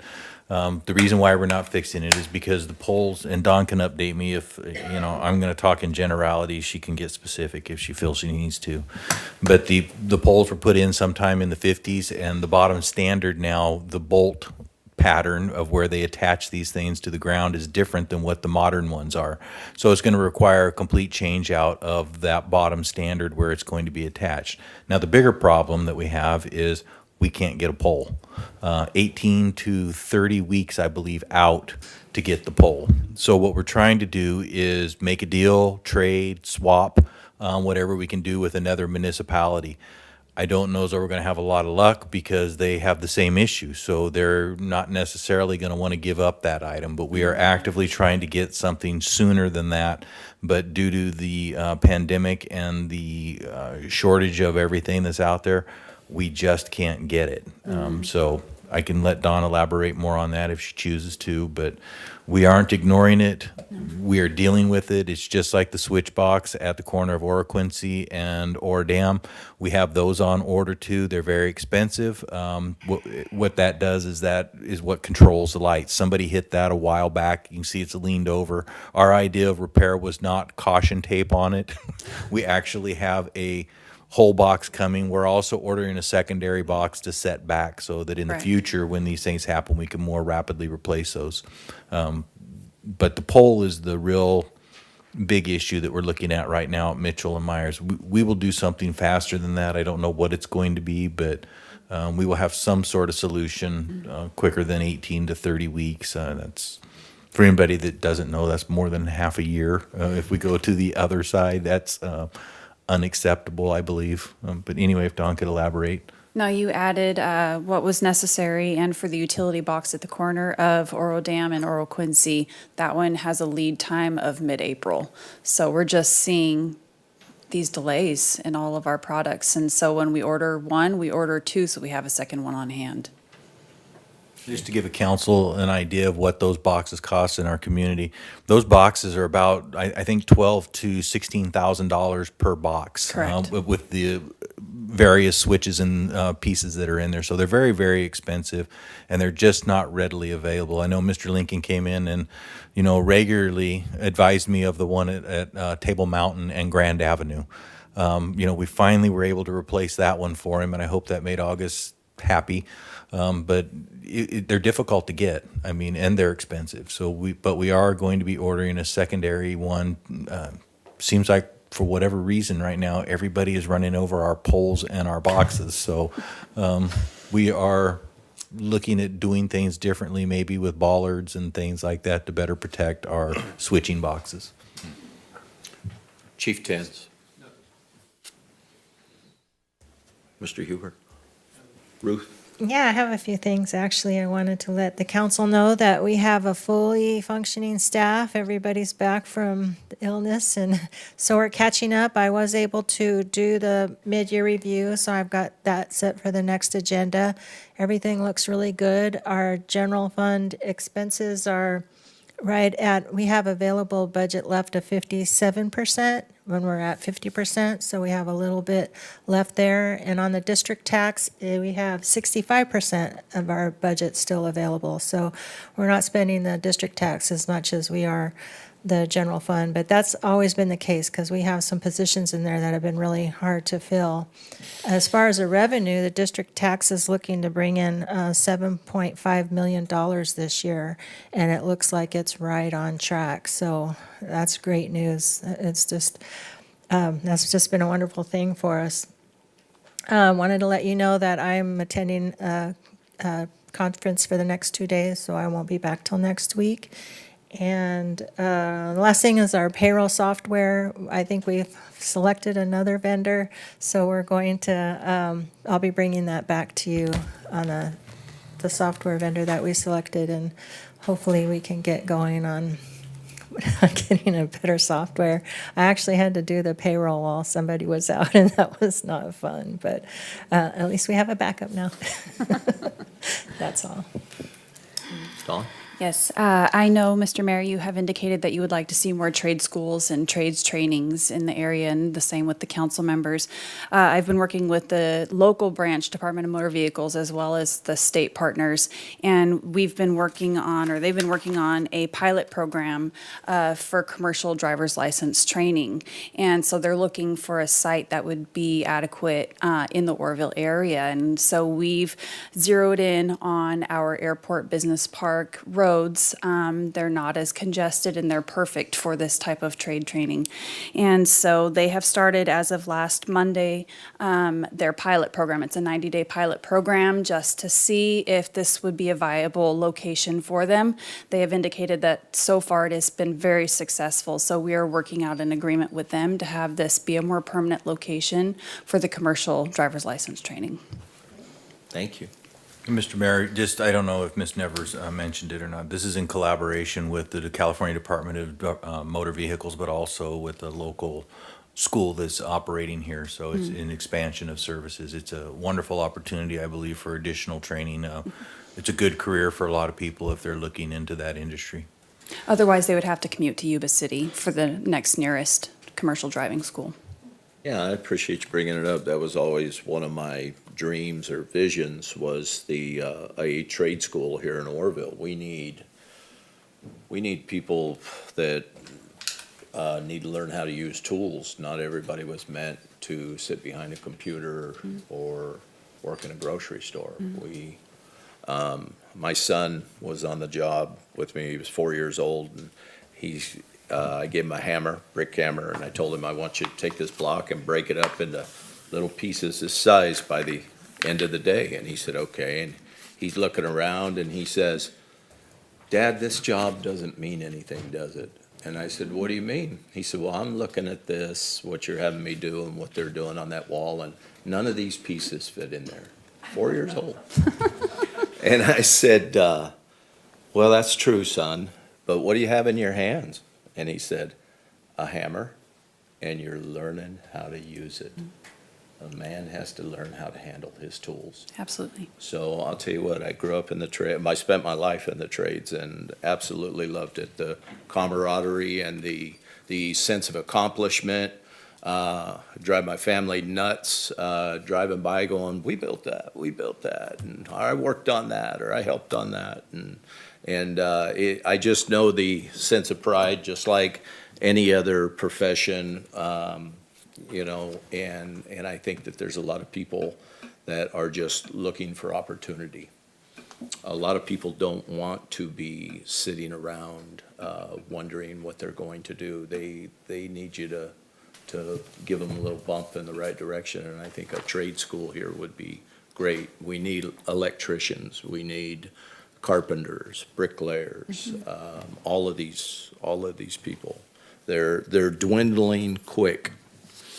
So with that, we will adjourn until March 1st, 2022 at 4 p.m.